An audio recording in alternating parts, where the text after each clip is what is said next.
At so ayan, hi guys, welcome back sa channel natin at ito na nga po sa episode 41 ni Kalbo. So ayan, bago tayo magsimula, kung bago ka pa lang sa channel natin ay huwag mo kalimutan mag-subscribe at pakipindot na rin hayang si notification bell para ma-update ka every time na meron tayong bagong upload. So yun naman po at ulit, ay huwag na nga natin patagalin pa, simulan na natin yan. At kanina nga ay dito tayo natapos sa pagtatapos din ng laban ni Flashy laban dun kay Hellfire saka kay Galewind. At now, ang continuation niyan is dito naman na balik naman sa side neto ni Child Emperor. At eto, sinecheck niya o minomonitor niya yung signal ng mga kasamahan niya dyan sa may Master Association. At eto, napansin nga ni Child Emperor na yung isang signal rito, napakabilis nga raw ng galaw. So malamang kay Flashy nga raw yan. Pero biglang huminto naman daw itong signal ni Flashy. So baka nagkaroon lang daw ng problema itong si Flashy dun sa kanyang locator. At eto nga, sabi ni Child Emperor na yung sa ibang kasamahan nila na okay naman, ordinaryo lang yung galaw, so walang strange pattern na binibigay yung ibang kasama niya dyan. So ibig sabihin, ligtas pa yung ibang mga S-class heroes natin dyan sa loob ng Master Association.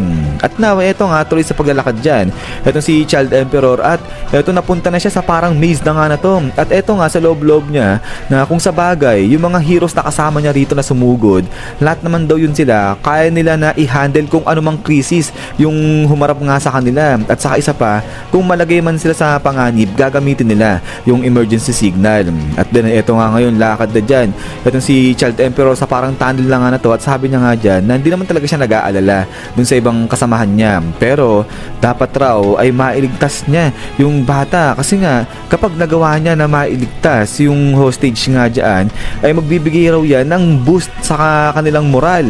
At dapat nga raw igawin niya talaga yan nang sa ganun mailabas ng kanyang mga kasamahan yung kanilang destructive na kapangyarihan, yung kanilang totoong lakas. Pero ito nga, habang naglalakad ito si Child Emperor, ayun, may halimaw na din sa likod niya at handa na nga siyang tadtarin nga dyan. But then ito nga ngayon, sa likod ng halimaw, lumabas din dito itong malit na octopus na nga na to. At pagkatapos nga niya, dito pinagbabaril, grabe, tinadtad itong halimaw na baboy na parang aatake dapat rito kay Child Emperor. At ito ngayon ay pinakilala na itong octopus na nga na to. So ito, gamit yan ni Child Emperor, si Mini Octopus, at natitrigger itong si Mini Octopus kapag within dun sa kanyang range ay merong living being na gumalaw. At ang mangyayari, kapag na-detect niya yan, babaril ng husto itong si Mini Octopus. So parang ganito nga, at hindi nga raw titigil yan hanggat merong carbon dioxide na nakikita dyan at nadedetect itong si Mini Octopus. So grabe, ang tindi ng octopus na nga na to. So kaya pala walang pakialam si Child Emperor kahit alam niya na may halimaw dyan sa may lukuran niya. But then pagkatapos nga niyan ay ito nga ngayon ay lakad dyan tuloy-tuloy itong si Child Emperor hanggang sa nakakapunta na nga siya rito sa isang kwarto na nga to. So parang robotic itong kwarto na to at nandiyan na nga itong si Drive9. So dito baklas-baklas na nga itong robot na nga na to at nagugulat ngayon dyan itong si Emperor. Sabi niya nga dyan na itong si Model Knight na nga na to, ilang beses niyan tinry o sinubok yung defense niya at masabi niya na okay naman talaga yung defense ng Model Knight na nga na to. Pero sa kabilang banda, alam niya naman na hari ng mga halimaw yung umatake dyan. Pero ganun pa man, ang tindi nga raw ng damage na nabigay ni Orochi rito kay Model Knight na nga na to. So kumbaga, ganong kalakas ba talaga yan si Orochi? At ito nga nagugulat etong si Emperor dyan. But then, ay dito nga sa kabilang banda ngayon ay biglang labas na nga ngayon ni Emperor tong kanyang aparato. At sabi niya nga rito sa loob-loob niya, kung ayaw magbigay sa kanya ni Dr. Bofoy ng kung anumang info na kuha niya dyan sa may Master Association, ay sige, siya na lang yung kusang gagawa niya. So ano, parang mamanawin niya, babrasuhin niya yung pagkuha ng info nga rito kay Model Knight na to. At ito nga tuloy nga dito ni Child Emperor, kasi kung mapalad siya ay makukuha niya lahat ng mga na-record na info nito ng robot na to at baka mahagip dyan pati kung nasaan yung location ng mga hostage. So ayan yung target dyan ni Child Emperor. Pero ito, habang kumukuha ng data dyan, itong si Child Emperor, napansin niya na medyo maayos nga itong pagkakabaklas dyan kay Model Knight na nga na to. At sabi niya nga dyan, hindi man ganun ka-perfect yung pagkakabaklas sa kanya dyan, pero makikita na may isa rito sa mga halimaw na marunong pagdating sa field na nga na to. So kaya nga rito, medyo naiinis si Child Emperor. Sabi niya nga dyan, so ibig sabihin sabihin yung kanyang mga imbensyon ay nagagamit pala yan ng mga halimaw. So isa pa rin na issue na dapat niyang asikasuhin. But din ito nga maya pa, ayun, nakita na nga na-locate na ni Child Emperor kung nasaan itong location naman ng mga hostage. So ibig sabihin, nakuha rin niya nito nga nung model na ito pumunta dyan sa Master Association. At ito, naiinis nga dyan itong si Child Emperor kasi nga sabi niya, ibig sabihin, alam ng lalaki na yun, referring kay Dr. Bofoy kung saan matatagpuan yung mga hostage, pero talagang di niya binibigay yung info sa kanila. So kaya nga ito, galit na galit dyan, naiirita itong si Child Emperor. But then ay pagkatapos nga niya, na ito nga ngayon, lakad na nga dyan itong si Child Emperor. Alis na siya dyan sa may kwarto kasi nakuha niya na yung info na kailangan niya. Pero eto nga, biglang huminto dyan saglit ito si Child Emperor. At eto nga, bigla niyang kinuha yung kanyang candy. So ito, tanggal-tanggal niya yung balot niyan. At sa isip-isip ngayon ni Child Emperor, dapat hindi siya ma-disturb ng galit niya kasi nga raw, kapag naapektuhan siya nung kanyang galit, ay maapektuhan rin pati yung kanyang pag-iisip. So hindi siya makakapag-isip ng maayos. At eto nga, ay dila-dila ngayon ni Child Emperor yung kanyang candy. Pero dito makikita na parang na-stress na itong si Child Emperor dyan. So parang may eyebag bigla rito itong si Child Emperor dahil ayun, nakita niya wasak na dyan itong si mini octopus niya. At ang mawasak nga niya, itong halimaw na nga ito, itong si Phoenix Man. So ito, sabi nga ni Phoenix Man dyan kay Child Emperor, ikaw ba may gawa nito? Pambata naman to, ano sa tingin mo dito laro? Sabi niyang ganyan. But then, ay ito nga ngayon, tuloy pa nga ngayon dito ni Phoenix Man na naiinggit raw siya sa mga gantong bata kasi wala raw silang mga problema, wala silang inaalala, ganyan. Pero binabalaan niya nga raw ito si Child Emperor na hindi raw porket bata itong si Child Emperor ay maawa siya dyan. So ito nga sagot si Child Emperor, sabi niya nga dyan na itong si Phoenix Man ba yung leader? So sagot, itong si Phoenix Man, sabi niya nga dyan na hindi siya yung leader.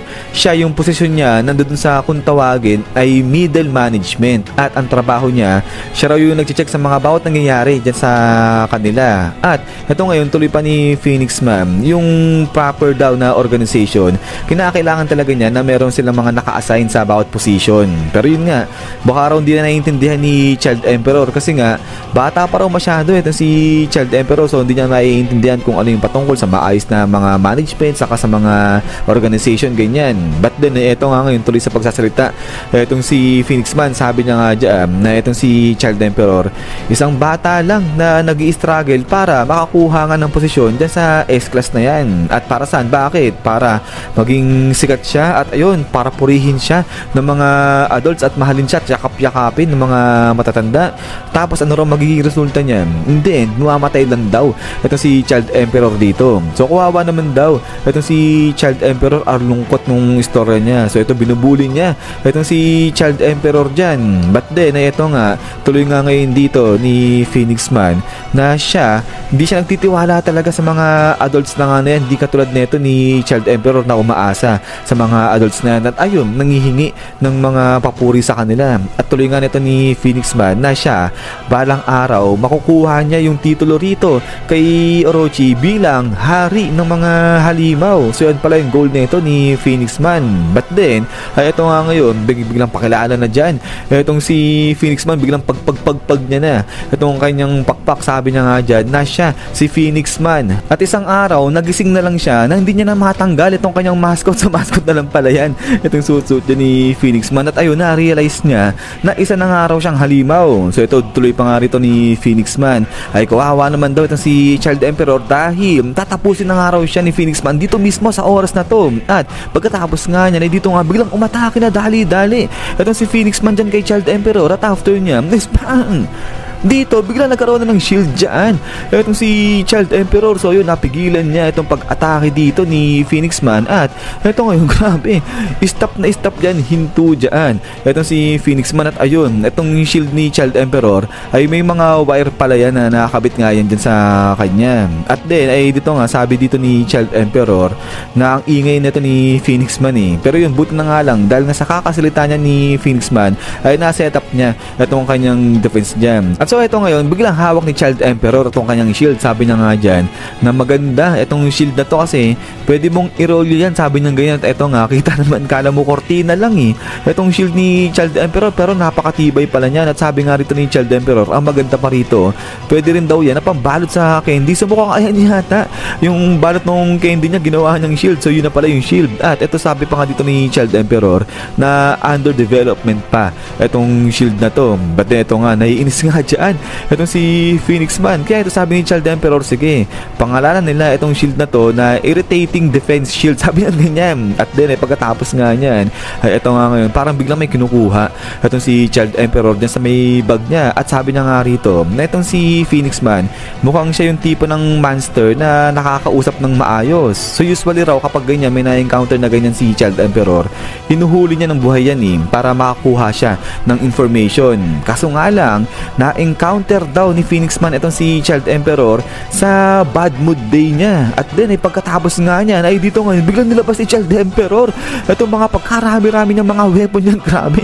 So kala mo, kakatayin niya itong si Phoenix Man dyan. So grabe, nagalit itong bata natin. At pagkatapos nga niya, isyan guys, so hanggang dito lang itong si episode 41 natin. At ayan, ay kayo mag-alala guys, dahil ito nga sa mga susunod na araw ay papalabas kaagad natin yung mga next na episode dito kay One Punch Man. At ayun ay medyo nakahabol na rin ako dyan sa anime ni Kaiju sa may season 2, kaya pwede na natin na isabay nga dito si Kaiju number 8 kay One Punch Man natin. So yan guys, ay abang-abang lang para sa mga iba pa natin na manga series at dito rin kay Kalbo natin. So yan, nabubulod na naman ako. So yun nga guys, ay ulit, maraming salamat sa walang sawang pagsuporta sa channel natin. So lagi mag-ingat, God bless nila at kita-kits tayo ulit.